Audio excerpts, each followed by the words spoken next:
Cleopatra दुनिया की सबसे खूबसूरत महारानी कही जाती थी। ऐसा माना जाता था कि उनके समय में उनसे खूबसूरत कोई नहीं था और इसलिए ही रूस के लीडर ने अपनी सेना क्लियोपेट्रा के कदमों में रख दी थी।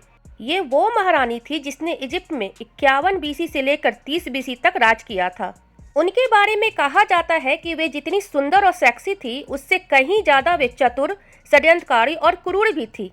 उनके कई पुरुषों से संबंध थे। वे राजाओं और सैन्य अधिकारियों को अपनी सुंदरता के मोह में बांधकर उनको ठिकाने लगा देती थी।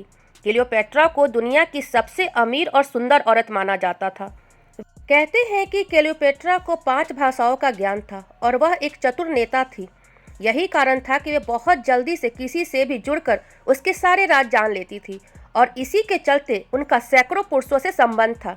अपने शासन और अपने अस्तित्व को बचाने के लिए क्लियोपेट्रा को क्या कुछ नहीं करना पड़ा, यह बहुत ही रोचक है। इतिहासकार मानते हैं कि उन्होंने एक सर्प से खुद को अपने वक्ष स्थल पर कटवाकर आत्महत्या कर ली थी और कुछ मानते हैं कि उनकी मौत मादक पदार्थ के सेवन से हुई थी। कहते हैं कि जब क्लियोपेट्रा 17 वर्ष की थी तभी उनके पिता की मृत्यु हो गई थी।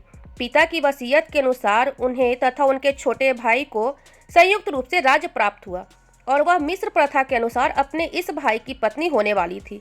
लेकिन राज्य अधिकार के लिए संघर्ष के परिणाम स्वरूप उन्हें राज्य से हाथ धोकर सीरिया भागना पड़ा।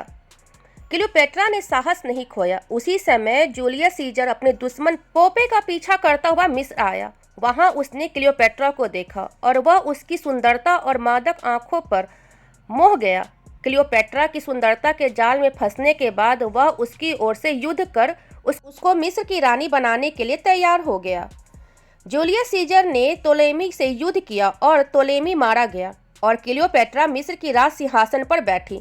मिस्र की प्राचीन प्रथा के अनुसार वह अपने एक अन्य छोटे भाई के साथ मिलकर राज करने लगी, किंतु शीघ्र ही उसने अपने इस छोटे भाई को विष दे दिया। क्लियोपेट्रा के आदेश पर उसकी बहन अर्सिनोई की भी हत्या कर दी गई। माना जाता है कि रोमन सम्राट जूलियस सीजर की रखैल थी। उससे एक पुत्र भी हुआ, किंतु रोमनों को यह संबंध किसी प्रकार न भाया। रोमन जनता इस संबंध के विरोध थी। इतिहास में क्लियोपेट्रा का जिक्र बेहद खूबसूरत यौवना के तौर पर किया जाता है और इसके लिए वे गधी के दूध का इस्तेमाल करती थी। वे नहाने के लिए हर रोज करीब 700 गधी का दूध मंगाती थी, जिससे उसकी त्वचा खूबसूरत बनी रहती थी। हालिया हुई खोज में यह बात साबित हुई है।